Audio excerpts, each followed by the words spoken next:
እሳቸው ባንቺ እድሜ ክልል የሚሆን ልጅ አላቸው። እናንተ ትምህርት ቤት ነው የሚማረው። አውቃለሁ። በጣም ጥሩ፣ በደንብ ተግባቢው።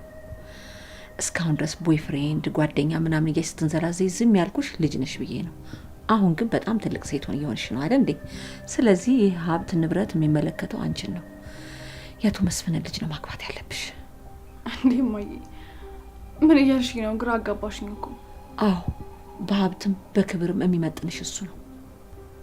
ግን እኮ እማዬ፣ ግን እኮ ምናምን ብሎ ነገር የለም። እኔ ወስኛለሁ። ከእኔ ቁጥጥር ውጭ እወጣለሁ ብትይ፣ ውልፍት ትላለሁ ብትይ የማይሆን ነገር ነው።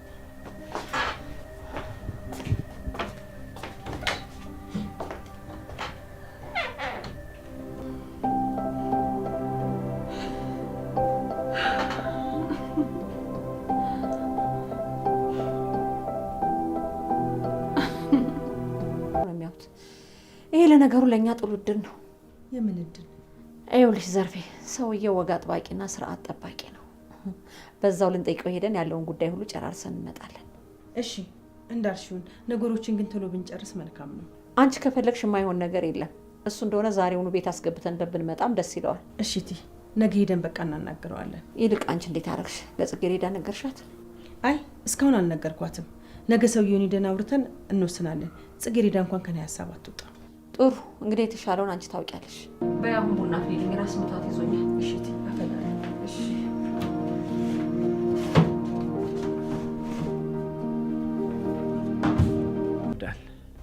ቆይ፣ ገጠር ናቸው ነው ያልከው? ገጠር ማለት ይሄ ብዙ ከብቶች ያሉበት የሚጠፈጠፈው ነገር ነው ያለበት ነው? አዎ። ምን ነው ደበረሽ? አይ እንደዛ ስላላሰብኩ ነው። እና እንዴት ይሆናል ብለሽ ነበር ያሰብሽው? አለ አይደለ፣ ብቻ እንደዛ አላሰብኩ። እንግዲህ የፌቨን እናት ራስ ወዳድነት እንደቀጠለ ነው። በራሷ እንዲሆንና እንዲሁም እንዲከናወን የማትፈልገውን ነገር በሰራተኛዋ ልጅ ወይም በጽጌረዳ እንዲሆን አሁንም ቆርጣ ተነስታባታለች። ታዲያም አሁን ላይ ሳንውል ሳናድር ለሽማግሌው መዳርና እንዲሁም መጋባት አለባቸው በማለትም የጽጌረዳን እናት እያስጨነቀቻትና እንዲሁም ያስጠበበቻት ትገኛለች። በምትኩ ደግሞ ለራሷ ልጅ ለፌቨን እጅግ በጣም ጠበቅ ያለ ትዕዛዝ ሰጥታታለች። ይኸውም የባለ ሀብቱ ልጅ ለአንቺ የሚሆንና እንዲሁም ከእድሜሽ ጋር የሚሄድ ስለሆነም ጠበቅ አድርገሽ መያዝ አለብሽ። አሁን ላይ ክብርሽን የሚመጥንና እንዲሁም ሀብቱ ሁሉ ይመለከትሻል እሱን ካገባሽ በማለትም እንደምታገባውና ከዚህ በኋላም ቦይፍሬንድ እያለች እንደምትንዘላዘልም ማቆም እንዳለባትም ነግራታለች። ታዲያ ይህንም በማስመልከት ፌቨንም ቢሆን በጣም ደስ ብሏታል። ምክንያቱም ነብዩን ስለምታፈቅረውና ስለምትወደው። ይህንንም እንግዲህ በማስመልከት አሁን ላይ ጽጌረዳ ጥሩ ውጤት ስላመጣችና ከዚህ በኋላም ጠንክሬ መማር አለብኝ በማለትም እናቷን ለማገዝና እንዲሁም ከትምህርቷ ጎን ለጎን ኑሮን ለማሸነፍ የተመላላሽ ስራን እየሰራች ቢሆንም ነገር ግን ከቤት ያለችው የፌቨን እናት እየኮተኮተችም ለእናቷ የማይሆን ነገር ትናገርባታለች። እንዲሁም ከጎረምሳ ጋር እየተንዘላዘለች ከምትውልና ከምታድርም አሁን ላይ ለሽማግሌው ድረሽ ለምን አርፈሽ አትቀመጭም? ከሀሳብ ትገላገያለሽ በማለትም ሁሉንም ነገር አስረግጣ ነግራታለች። ታዲያ የጽጌረዳ እናትም ያለችውን ነገር በመስማትም አሁን ላይ ልጄ አጉል ቦታ እንዳትወድቅብኝ በማለት ሁሉንም ነገር እሺ አሜን ብላ ተቀብላለች። በሌላ በኩል አሁን ላይ ነብዩ ጽጌረዳን በጣም እያፈቀራትና እየወደዳት መጥቷል። ነገር ግን መኮንን ጓደኛው ምንም አልተዋጠለትም። ምክንያቱም እንደዚህ እንደ በፊቱ ልጆችና እንዲሁም ሴቶችም እሷ ተረኛ እንድታደርጋት እኔ አልፈልግም። አንተ እኮ ሴቶችን አጥብቀህ መያዝ አትወድም፣ እንዲሁ ለጊዜያዊ ስሜት እንጂ በማለትም እየነገረው ነበረ።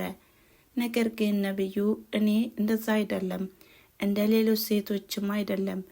እኔ ለጽጌረዳ ያለኝ ስሜት በጣም ልዩና እንዲሁም በጣም ከሚገባው በላይ ነው በማለትም እንደሚወዳትና እንደሚያፈቅራትም ገልጾለታል። ሰላም ጤና ይስጥልን ውድና የተከበራችሁ የቻናሌ ተከታታዮች እንደምን አላችሁ? ዛሬም እንደተለመደው በጽጌረዳ ድራማ መጥቻለሁ ማለት ነው።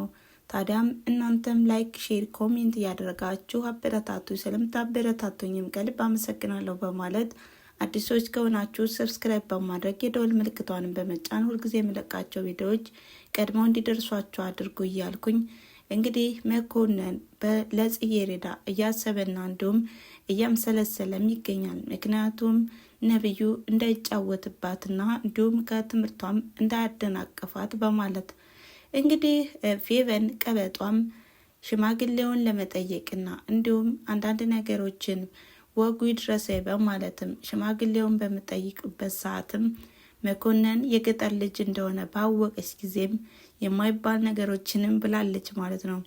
እንግዲህ ቀበጥም ስለሆነች የከተማ ልጅም ስለሆነች አሁን ላይ ገጠር ማለት ያ ከብት የተሰበሰበበት እንዲሁም እበት ያለበት ነው ማለት ነው በማለትም ብዙ ነገሮችን እየተናገረችም ሰምተናታል።